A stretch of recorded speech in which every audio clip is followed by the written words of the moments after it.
같이 기도하고 시작하겠습니다. 기도하겠습니다. 사랑과 은혜가 충만하신 살아계신 우리 하나님 아버지 감사합니다. 저희를 죄 가운데서 구원하여 주시고 하나님의 귀한 교회 안에서 말씀과 또 교제를 나누며 살아갈 수 있도록 해주신 것을 감사드립니다. 또 오늘 우리 예수님에 대해서 배우는 처음 시간입니다. 예수님이 태어나신 그 사건을 통해 또 우리에게 필요한 교훈과 가르침을 주시고 또 모두 다 마음에 예수님에 대한 감사함을 가질 수 있는 또 귀한 시간이 될 수 있게 하나님께서 도와주시기를 부탁드립니다. 예수님 이름으로 기도드렸습니다. 아멘. 네, 히브리서 3장 1절 같이 찾겠습니다. 히브리서 3장 1절입니다. 히브리서 3장 1절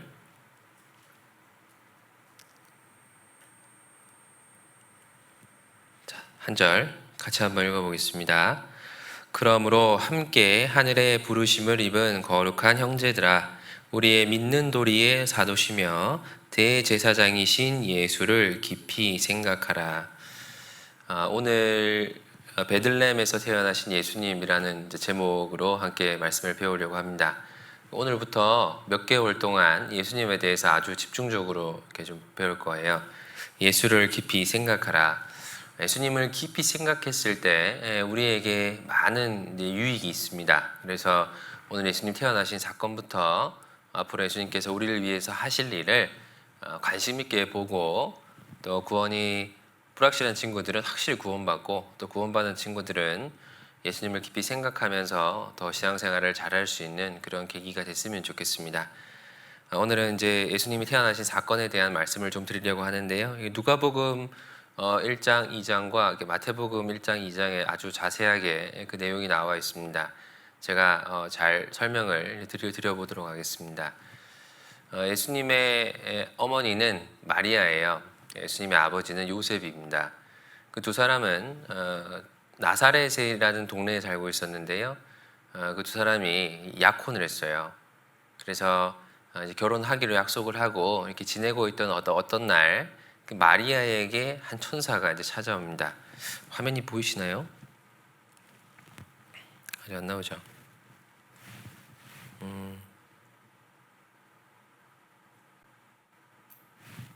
아직 안 나오네요. 네. 마리아가 요셉과 정혼을 하고 이렇게 살고 있었어요. 이제 결혼할 날을 이제 기다리고 있었겠죠. 예, 그런 마리아에게 예수님께서 이렇게 천사 가브리엘 천사를 이렇게 보내십니다. 가브리엘 천사는 좋은 소식을 전하는 천사인데요. 특별히 아주 중요한 일을 이제 전달하기 위해서 천사를 이제 보내시는데요.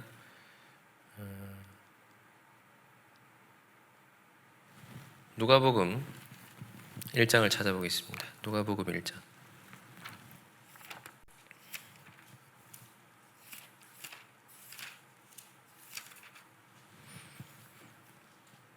(1장) 26절입니다.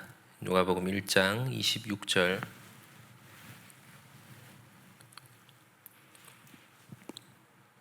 (26절부터) 제가 몇 절을 읽어보겠습니다.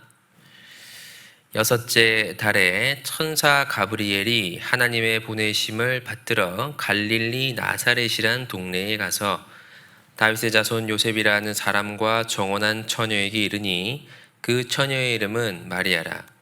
가브리엘이 하나님의 보내심을 받아서 갈릴리 나사렛이라는 동네에 있는 마리아라는 여인에게 이제 찾아갔죠. 31절입니다. 보라, 내가 수태하여 아들을 낳으리니 그 이름을 예수라 하라.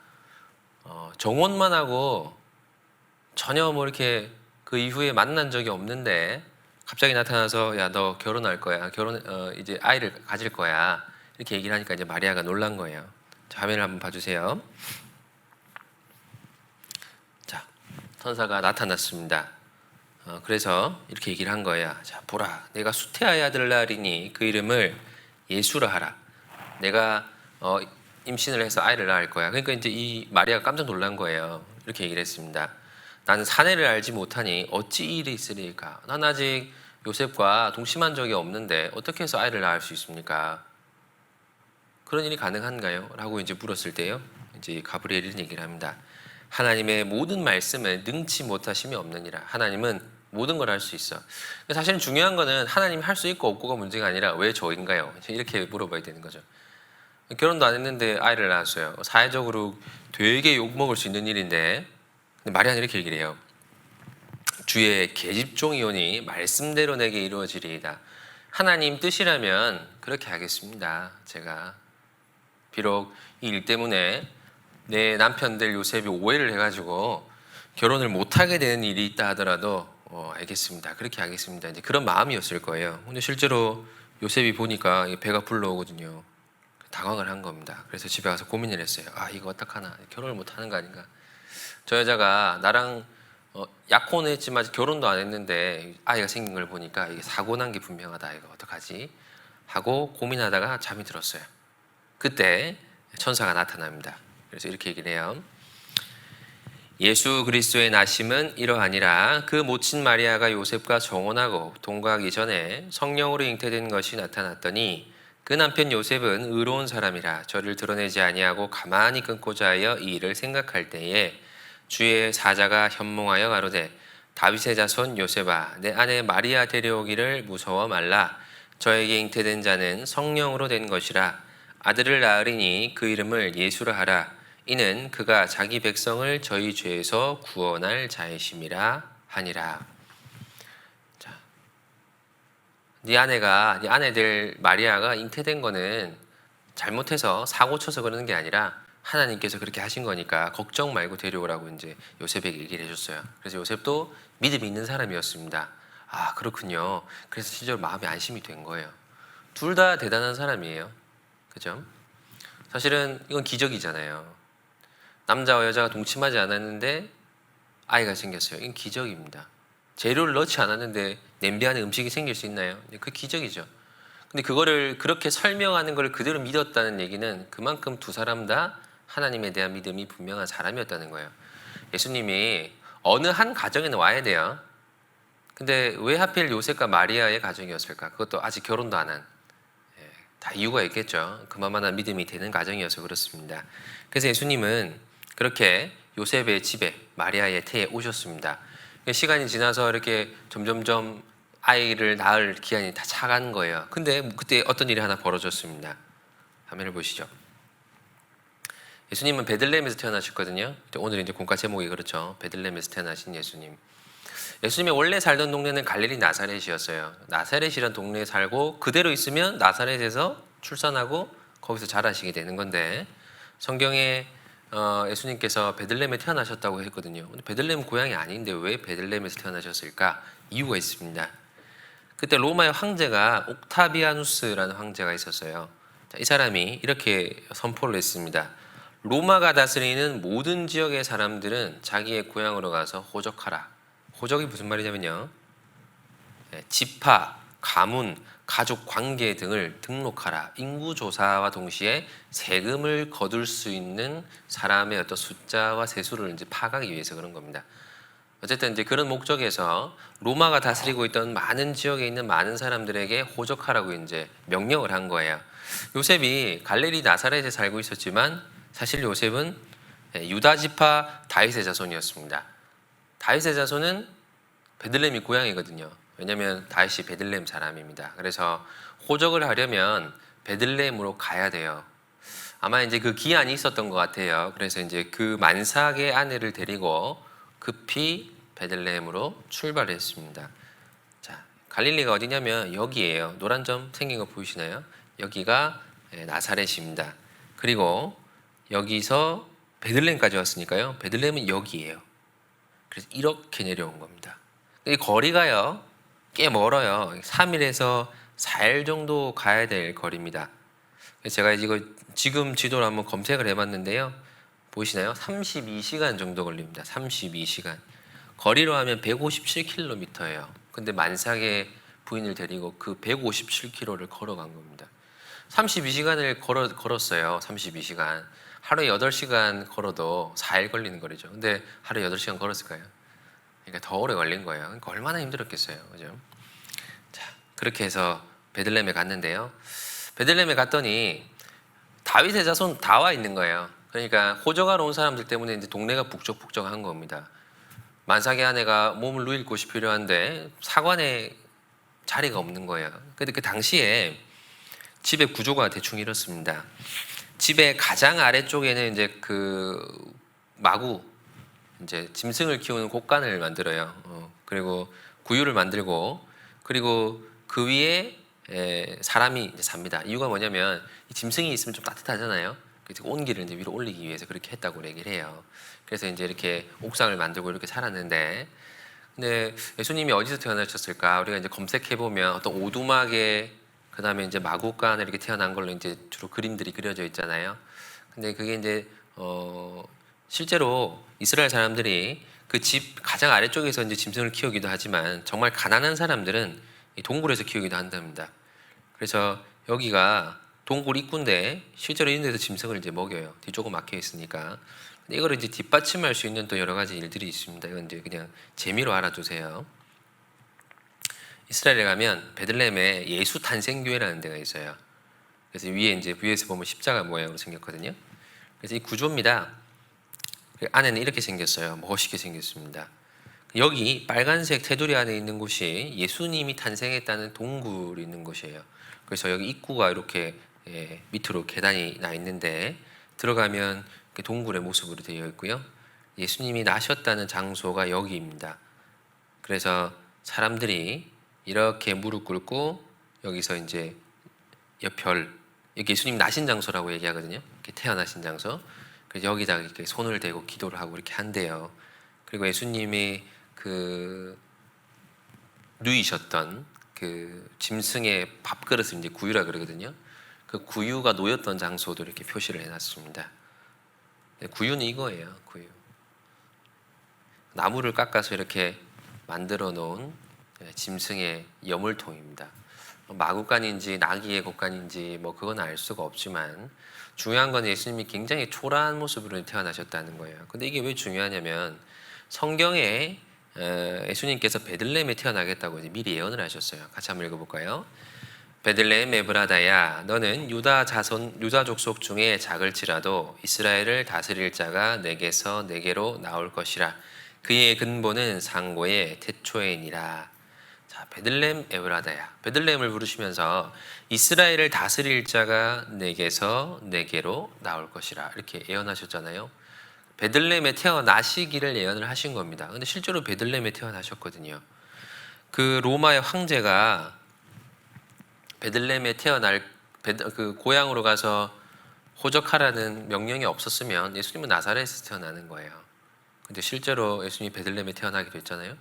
그래서 성경에 예수님에 대해서 예언한 중요한 예언이 이때 성취가 된 겁니다. 자, 이거 한번 보세요. 우리가 지금까지 배운 거예요. 북이스라엘이 망하고 남유다가 망하고 다니엘에게 여러 가지 일들이 일어나고 포로들이 귀환하고 또 에스더와 모르드게 지난주에 배운 그 내용들도 우리가 기억하시죠. 그런 일들도 있었었고 또 포로가 두 번째 돌아오고 세 번째 돌아오고 그리고 이후에도 또 여러 가지 일들이 있습니다. 근데 그 모든 일들이요 그냥 벌어지지 않았어요. 그냥 우리가 역사를 배우면 이 왕은 저런 일을 했구나, 저 왕은 또 이런 일을 했구나 이렇게 이제 이제 생각이 들겠지만요. 그 모든 왕들이 하는 일들을 통해서 예수님이 오실 준비를 착착착착 진행해 나가고 있었던 거예요. 그래서 로마의 황제가 호적하라 그 명령 때문에 이 요셉과 마리아가 베들레헴까지 온 거고 그 베들레헴에서 출생함으로써 성경에 예언된 예수님에 대한 예언이 성취가 된 겁니다. 그래서 이게 다 허투루 지나가는 일이 하나도 없는 거예요. 제가 생각을 좀 해볼 수 있는 겁니다. 의미 없이 흘러가는 시간이 없다는 이제 얘기를 드리고 싶은 거죠. 이스라엘이 망하고 실제로 뭐 다 망한 것 같지만 사실 하나도 망한 게 없어요. 하나님은 자기의 계획을 차근차근 진행해 나가고 있었습니다. 사람이 볼 때는 나라가 망하고 또 뭐 백성이 흩어지고 죽임을 당하고 그러니까 이제 우리 역사는 끝났어 이렇게 생각이 들었을 수도 있어요. 그리고 우리 민족을 통해 복의 근원이 와야 되는데 우리 나라가 없어지면 어떡하나 그런 걱정을 하는 사람도 있었겠죠. 근데 하나님은 하나의 오차 없이 정확하게 그 일을 하고 있었던 겁니다. 사람이 일을 망쳐도 하나님이 일을 정확하게 진행을 하고 있었던 거예요.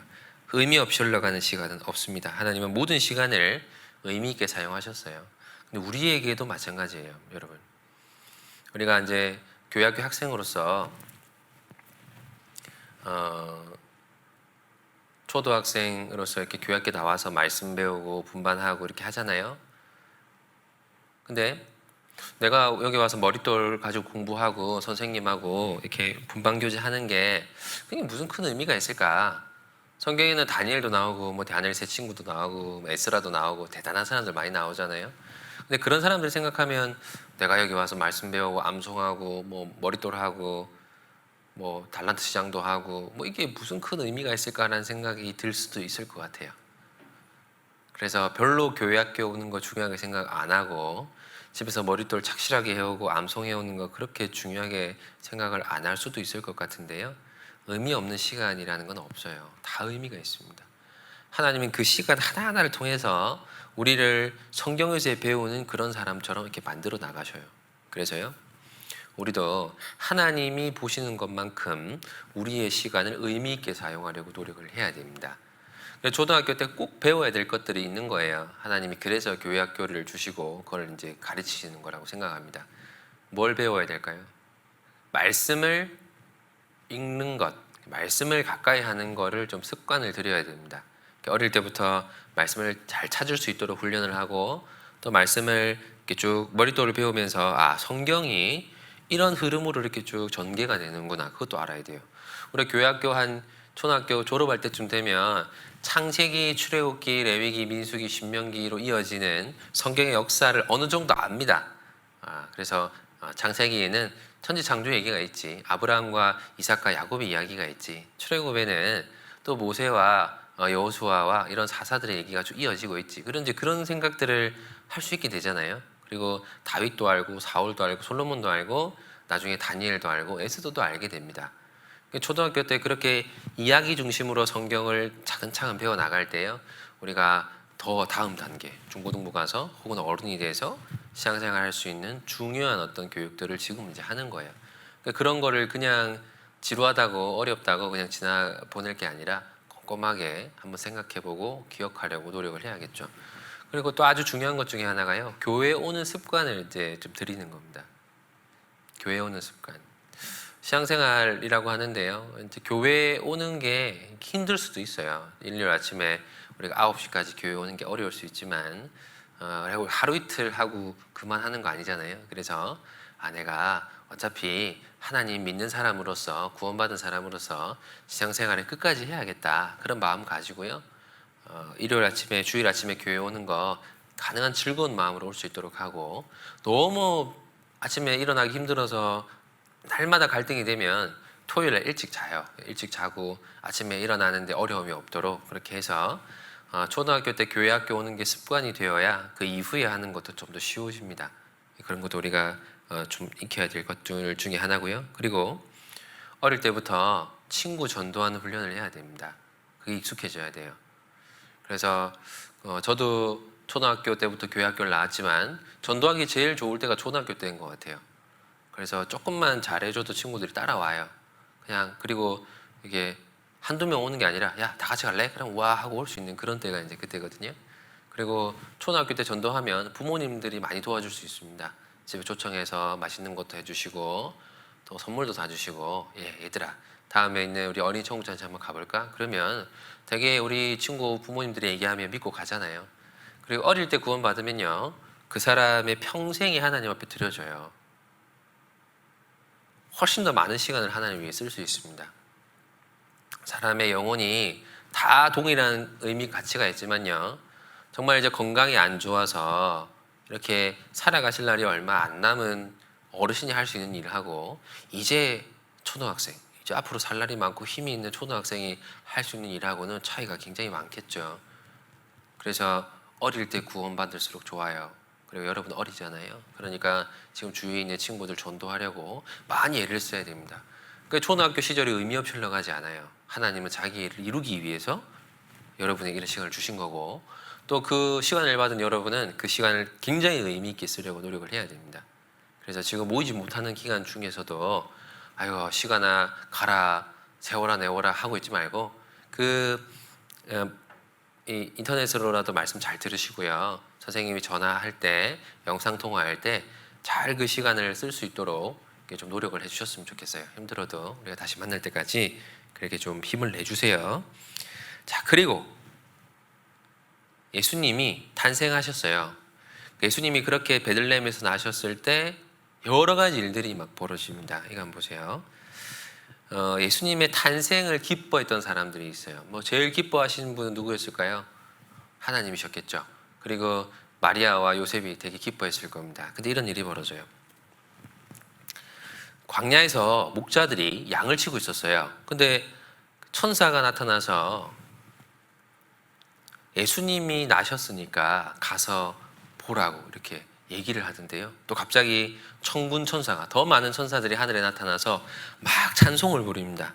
뭐라고 찬송을 부르냐면 지극히 높은 곳에서는 하나님께 영광이요 땅에서는 기뻐하심을 입은 사람 중에 평화로다. 너무 기분 좋다는 뜻입니다. 그 하나님께는 영광이 되고 사람에게는 기쁨이 되는 일이 벌어졌다. 가서 구유에 누이고 강보에 쌓이신 예수님을 만나보고 그분께 경배하라 이렇게 이제 얘기를 한 겁니다. 그래서 목자들이 양을 치다가 밤에 갑자기 천사들이 와가지고 자기 앞에서 찬송을 부르고 가서 경배하라 그러니까 그러고 간 거예요. 그래서 예수님을 만났습니다. 목자들이 제일 먼저 가서 예수님을 경배했습니다. 이 목자들에게 왜 나타났을까요? 천사들이요. 왜 이 목자들에게 나타났을까요? 목자들은 당시에 천한 직업이에요. 분명히 예수님을 기다리는 사람이었을 겁니다. 메시아를 기다리는 사람이니까 천사가 나타나서 메시아가 났다 그랬을 때 기꺼이 갔을 거예요. 그리고 예수님 보고 얼마나 기뻐했을까요? 정말 기뻐했습니다. 여러분은 베들레헴에서 예수님 태어났다는 공가를 들으면서 마음이 기쁘신가요? 별 감정이 없죠. 예. 근데 이 사람들은 기뻐했어요. 이유가 있습니다. 그리고 시간이 지나서 한 40일 정도가 지났습니다. 마리아는 예수님을 데리고 예루살렘 성전으로 이제 올라갔어요. 또 제사를 지내야 될 게 있었거든요. 그때 두 사람을 만납니다. 시몬이라고 하는 사람과 안나라고 하는 여자 선지자를 만나요. 그 시몬도 예수님을 안고 정말 축복하고 기뻐했고 안나도 그렇게 했습니다. 그리고 시간이 좀 지나서 동방에 있는 박사들이 이렇게 찾아와요. 우리가 이런 그림을 자주 보잖아요. 동방에 있는 세 명의 사람이 낙타를 타고 이렇게 세 명이 턱턱턱턱 이렇게 오는 장면을 보고 별의 인도를 받아서 예수님 계신 곳으로 와서 이렇게 경배했다 이렇게 이제 알고들이 있는데 동방 박사가 세 명이라는 근거는 없어요. 더 많이 왔을 수도 있습니다. 그리고 동방은 이제 페르시아입니다. 우리 오늘날 이란이죠. 그러니까 이제 머리에 쓰고 있는 두건 같은 것들이 되게 이제 이국적으로 느껴지시죠. 근데 이런 동방 박사의 방문을 이렇게 그린 그림이 이제 굉장히 많은데요. 이렇게 세 명으로 그린 그림도 있고요. 이렇게 사절단 같이 굉장히 많은 사람이 온 것처럼 그려진 모습도 있습니다. 근데 뭐 둘 다 타당성이 있다고 생각을 하는 게 예수님 뵈러 왔다고 했을 때 예루살렘이 소란이 있었다 그랬거든요. 한 세 명이 낙타 타고 와가지고 예수님 어디 있어요? 그러면 저리 가 이렇게 하죠. 근데 아마 딱 정식으로 이렇게 딱 이렇게 규모가 있는 사람들이 와서 정식으로 예수님 계신 곳을 물었기 때문에 그 당시에 이제 예루살렘에 있던 그 헤롯 대왕도 정식으로 대응을 했을 거라고 좀 생각을 합니다. 어쨌든 예수님을 기다렸던 사람들이고 예수님이 나타나셨다는 별을 보고 멀리서 찾아온 거예요. 1000km 먼 곳에서 찾아온 겁니다. 그리고 이것도 이제 이런 그림이에요. 많은 사람이 와 있죠. 여기도 이제 그런 그림입니다. 많은 사람이 와 있습니다. 왜 예수님 나셨다는 소식을 듣고 기뻐하고 멀리서 오고 막 그랬을까요? 이유가 뭘까요? 같이 한번 읽어보겠습니다. 아들을 낳으리니 이름을 예수라 하라. 이는 그가 자기 백성을 저희 죄에서 구원할 자이심이라 하니라. 이 모든 일에 된 것은 주께서 선지자로 하신 말씀을 이루려 하심이니 가라사대 보라 처녀가 잉태하여 아들을 낳을 것이요 그 이름을 임마누엘이라 하리라 하셨으니 이를 번역한즉 하나님이 우리와 함께 계시다 함이라. 예수님의 이름의 뜻이 뭐라고 되어 있어요? 자기 백성을 저희 죄에서 구원할 자이심이라. 예수님의 이름 뜻은 백성을 죄에서 구원할 자이심이라. 그럼 예수님 나타났을 때 기뻐했던 이유가 뭘까요? 구원 때문에 기뻐한 거예요. 구원 때문에. 메시아가 뭡니까? 메시아. 구원자잖아요. 구원이 필요 없는 사람은 메시아를 기다릴 이유가 없어요. 그죠?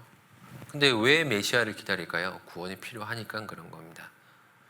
위험에 처한 사람은 구조대원이 나를 빨리 구조해 주기를 바라겠죠. 근데 전혀 안 위험한 사람은 구조대원이 와서 도와드릴까요? 그럼 뭐라고 할까요? 됐어요. 그럴 거예요. 그죠? 메시아가 필요한 사람은 위험한 사람입니다. 위험에 처한 사람이 필요한 거예요. 근데 세상에 지옥 가지 않을 수 있는 의인이 하나도 없었잖아요. 하나도 없습니다. 예수님 나기 전에 천국 갈 사람은 하나도 없었어요. 그러니까 예수님이 나신 것은 모든 사람에게 기쁜 소식인 거예요. 다 같이 읽어볼까요?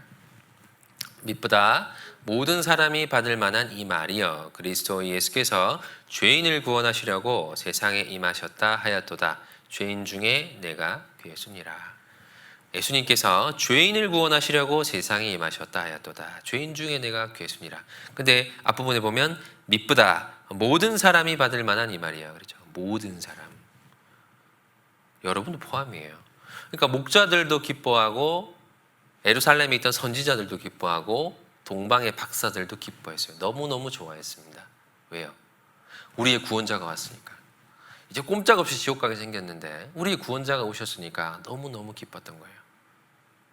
우리도 죄인 아닌가요? 그죠? 사실은 동방 박사를 위해서 오신 것도 맞고 목자를 위해 오신 것도 맞고 요셉과 마리아도 죄인이니까 요셉과 마리아를 위해서도 오신 게 맞습니다. 그런데 우리를 위해서 오신 것도 맞습니다. 그러니까 여러분 각자를 위해서 예수님이 베들레헴에 오신 거예요. 예수님이 베들레헴에 나신 사건이 없으면 아무도 구원 받을 수 없어요. 아무도 구원 못 받습니다. 그러니까 예수님이 오셨다는 사실이 얼마나 감사한 거예요. 예를 들어서 누가 나를 구하러 왔다 이 소식이 정말 기쁘려면 내가 위험에 처해 있는 상황이라고 좀 생각해 보면 되겠죠. 내가 어디 막 놀다가 어디 구덩이에 빠져버렸어요. 한 5m 되는 구덩이에 빠져버렸어요. 다행히 많이 안 다쳤어요. 근데 아무리 불러도 누구도 대답을 하는 사람이 없습니다. 그러면 서서히 무서워질 거예요. 나 이러다 죽는 거 아닌가. 소리를 너무 질렀더니 목소리도 안 나와요. 배도 고픕니다. 날도 추워져요. 무슨 생각이 들까요? 나 이제 죽었네. 이제 엄마 못 보겠네. 이제 아빠 못 보겠네. 나 이제 끝났구나. 그런 생각이 들겠죠. 그럴 때 누가 동굴 입구에서 저 구덩이 입구에서 거기 누가 있어요? 라고 소리치면 얼마나 기쁘겠어요. 그런 마음이어야 되는 거겠죠. 나를 구하러 오셨구나. 예수님이 베들레헴에 왔구나. 베들레헴은 이스라엘 장소이기도 하지만 베들레헴이라는 더 중요한 의미는 예수님께서 세상에 왔다는 겁니다. 세상에. 지구에 왔다는 거예요. 우리는 지구에 사니까 예수님이 지구에 오는 일이 없으면 우리는 구원 못 받아요. 예수님이 지구에 오셨대. 예수님이 우리가 사는 세상에 오셨대. 우리를 구하러 오셨대. 그거는 정말 기쁜 소식인 거죠. 그리고 그 예수님은 지금도 우리와 함께 계십니다. 여러분 구원하려고 2000년 전에 오셨지만 지금도 여러분 구원하시기 위해서 여러분을 도와주고 계셔요. 그래, 그때 이루신 완전한 구원이 앞으로 태어날 모든 사람들에게 구원받을 수 있는 길이 되는 겁니다. 그래서요, 우리가 예수님에 대해서 이제 차근차근 좀 배울 텐데요. 오늘 예수님의 탄생에 대해서, 예수님이 오신 사건에 대해서 우리가 얻어야 될 교훈은 이제 그겁니다. 예수님이 성경에 하신 말씀대로 나를 구하려고 오셨구나. 하나님은 정말 약속을 지키는 분이구나. 이사야가 처녀가 잉태하여 아들을 낳을 것이요 그 이름을 임마누엘이라 하리라 그랬잖아요. 그러니까 정말 처녀의 몸에서 예수님 오셨구나. 너무 감사하다. 베들레헴에서 예수님 오실 거라 그랬잖아요. 근데 진짜 베들레헴에서 예수님 오셨거든요. 아, 하나님은 우리를 구원하겠다고 하는 약속을 지키는 분이구나. 하나님 우리를 구원하고 싶어 하시는구나. 그래서 그 구원에 대한 약속을 지키시는 하나님에 대한 감사함을 가질 필요가 있고, 또 한 가지는 구원하러 오셨으니까 예수님이 그냥 세상에 놀러 오신 게 아니라 구원하러 오셨다는 말씀을 잘 기억하시고요. 구원을 아직 안 받은 친구들은 예수님이 나를 구원하러 오셨으니까 난 꼭 이번에 구원받아야겠다, 그런 마음을 좀 가지셨으면 좋겠고, 또 구원받고 그동안 난 구원받았으니까 뭐 안심이야, 그리고 별로 구원에 대한 감사함을 생각하지 않고 예수님 생각 잘 안 하고 살았던 친구들은 이번 기회에 내가 구원받은 그 여러 가지 예수님의 수고에 대해서, 구원받기 위해서 예수님이 하신 여러 가지 또 희생에 대해서 좀 깊이 생각하고요, 마음의 교훈을 얻고 또 열심히 살아가는 계기들이 됐으면 좋겠습니다. 네, 기도드리겠습니다. 사랑과 은혜가 충만하신 살아계신 우리 하나님 감사합니다.